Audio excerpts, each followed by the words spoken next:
আমার প্রিয় বন্ধুরা, আজ আমরা পরম পুরুষ শ্রীরামকৃষ্ণের মুখনিঃসৃত অমৃত বাণী ও কথা পাঠ করব। যদি আপনাদের ভালো লাগে তবে একটা লাইক, কমেন্ট ও সাবস্ক্রাইব করে পাশে থাকবেন। শ্রীযুক্ত গিরিশ ঠাকুরের নিকট কয়েকবার আসা যাওয়ার পর একদিন তাহাকে সর্বতোভাবে আত্মসমর্পণ করিয়া বলিলেন, এখন থেকে আমি কি করব? এই শুনে ঠাকুর বললেন, যা করছো তাই করে যাও। এখন এদিক অর্থাৎ ভগবান আর ওদিক মানে সংসার, দুদিক রেখে চলো। তারপর যখন একদিক ভাঙবে তখন যা হয় হবে। তবে সকালে বিকেলে তার স্মরণ মননটা রেখো। এই বলিয়া গিরিশের দিকে চাহিলেন, যেন তাহার উত্তরের প্রতীক্ষা করিতেছেন। গিরিশ শুনিয়া বিষণ্ণ মনে ভাবিতে লাগিলেন, আমার যে কাজ, তাহাতে স্নান, আহার, নিদ্রা প্রভৃতি নিত্যকর্মেরই একটা নিয়মিত সময় রাখতে পারি না। সকাল বিকেলে স্মরণ মনন করিতে নিশ্চয়ই ভুলিয়া যাইব। তা হইলে তো মুশকিল, শ্রীগুরুর আজ্ঞা লঙ্ঘনে মহা দোষ ও অনিষ্ট হইবে। অতএব এ কথা কি করে স্বীকার করি? সংসারে অন্য কারো কাছে কথা দিয়াই সে কথা না রাখিতে পারিলে দোষ হয়। তা যাহাকে পরকালের নেতা বলিয়া গ্রহণ করিয়াছি তাহার কাছে? গিরিশ মনের কথাগুলি বলিতেও কুণ্ঠিত হইতে লাগিলেন।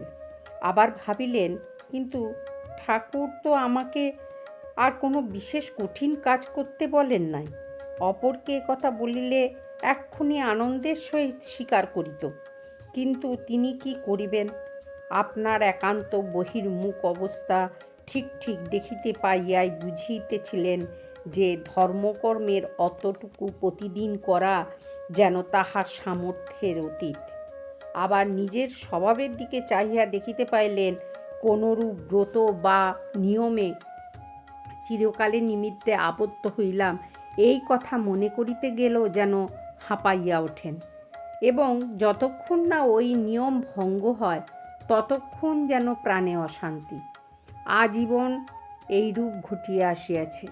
নিজের ইচ্ছায় ভালো মন্দ যা হয় করিতে কোনো গোল নাই, কিন্তু যেমন মনে হইল বাধ্য হইয়া অমুক কাজটা আমাকে করিতে হইতেছে বা হইবে, অমনি মন বাকিয়া দাঁড়াইল।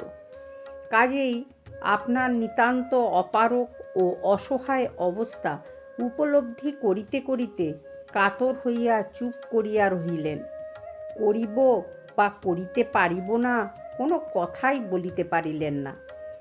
আর অত সোজা কাজটা করিতে পারিবেন না এ কথা লজ্জার মাথা খাইয়া বলেনি বা কী রূপে? বললেও ঠাকুর ও উপস্থিত সকলে মনে করিবেনই বা কী? তাহার একান্ত অসহায় অবস্থার কথা হয়তো বুঝিতেই পারিবেন না, আর মুখ ফুটিয়া না বলিলেও মনে নিশ্চয় করিবেন তিনি একটা ঢং করিয়া কথাগুলি বলিতেছেন।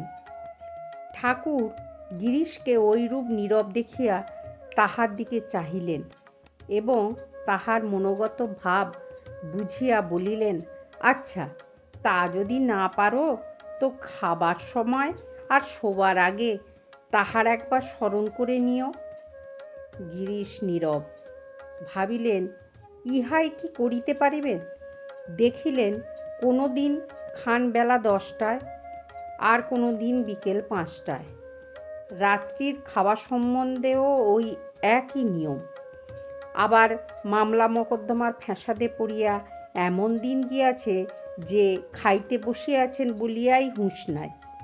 কেবল উদ্বিগ্ন চিত্তে ভাবিতেছেন, ব্যারিস্টারকে যে ফি পাঠাইয়াছি তাহা ঠিক সময় তাহার হাতে পৌঁছালো কিনা খবরটা পাইলাম না। মকদ্দমার সময় যদি তিনি উপস্থিত না হন তা হইলে তো বিপদ, ইত্যাদি। ওইরূপ যদি দিন আবার আসে, আর আসাও কিছু অসম্ভব নয়, তা হইলে সেদিন তো ভগবানের স্মরণ মরণ করিতে তো নিশ্চয়ই ভুলিবেন। হায় হায়, ঠাকুর এত সোজা কাজ করিতে বলিতেছেন আর তিনি করিব বলিতে পারিতেছেন না। গিরিশ ভীষণ ফাঁপড়ে পড়িয়া স্থির নীরব রহিলেন। আর তাহার প্রাণের ভেতরে যেন একটা চিন্তা, ভয় ও নৈরাশ্যের ঝড় বহিতে লাগিল। ঠাকুর গিরিশের দিকে আবার চাহিয়া হাসিতে হাসিতে এইবার বলিলেন, তুই বলবি, তাও যদি না পারি, আচ্ছা তবে আমায় বকলমা দে। ঠাকুর তখন অর্ধবাহ্য দশা। কথাটি মনের মতো হইল। গিরিশের প্রাণ ঠান্ডা হইল। শুধু ঠান্ডা হইল না, ঠাকুরের অপার দয়ার কথা ভাবিয়া তাহার উপর ভালোবাসা ও বিশ্বাস একেবারে অনন্ত ধারে উছলাইয়া উঠিল। গিরিশ ভাবিলেন, যাক, নিয়মবন্ধনগুলিকে বাগ মনে হয়, তাহার ভেতর আর পড়িতে হইল না। এখন যাহাই করি না কেন, এইটা মনে দৃঢ়ভাবে বিশ্বাস করিলেই হইল যে ঠাকুর তাহার অসীম দিব্যশক্তি বলে কোনো না কোনো উপায় তাহাকে উদ্ধার করিবেন।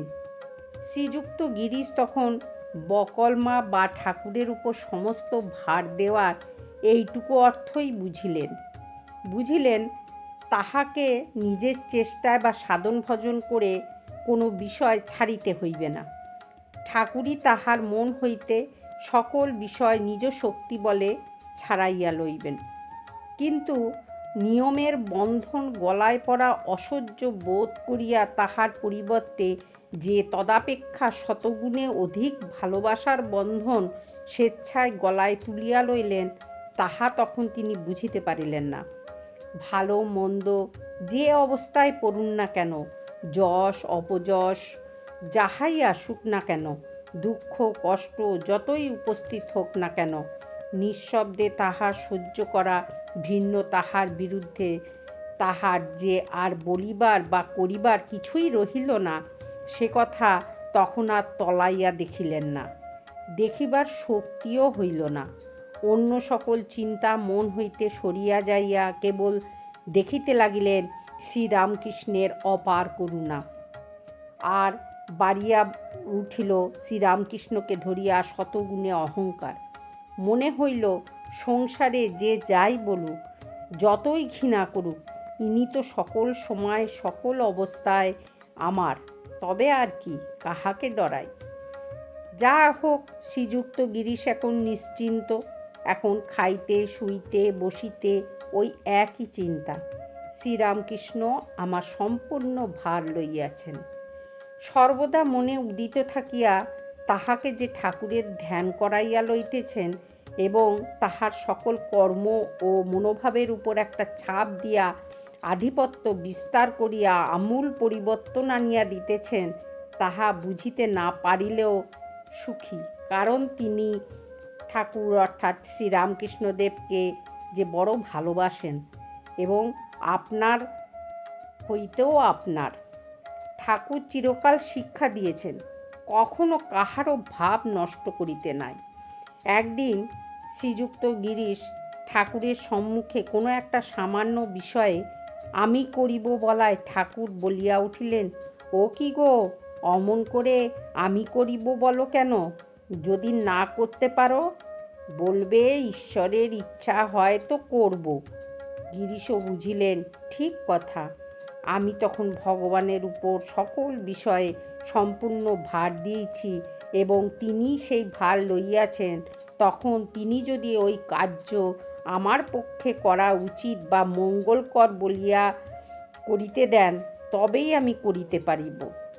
ইহা বুঝিয়া আমি করিব, আমি যাইব ইত্যাদি বলা ও ভাবগুলো ত্যাগ করিতে লাগিলেন। বন্ধুরা, আজ এই পর্যন্ত। আবার আমরা আগামীকাল পড়ব। আপনারা শুনবেন, কিন্তু খুব ভালো লাগবে, মন প্রাণ আনন্দে পরিপূর্ণ হয়ে যাবে। জয় ঠাকুর, জয় মা, জয় স্বামীজি।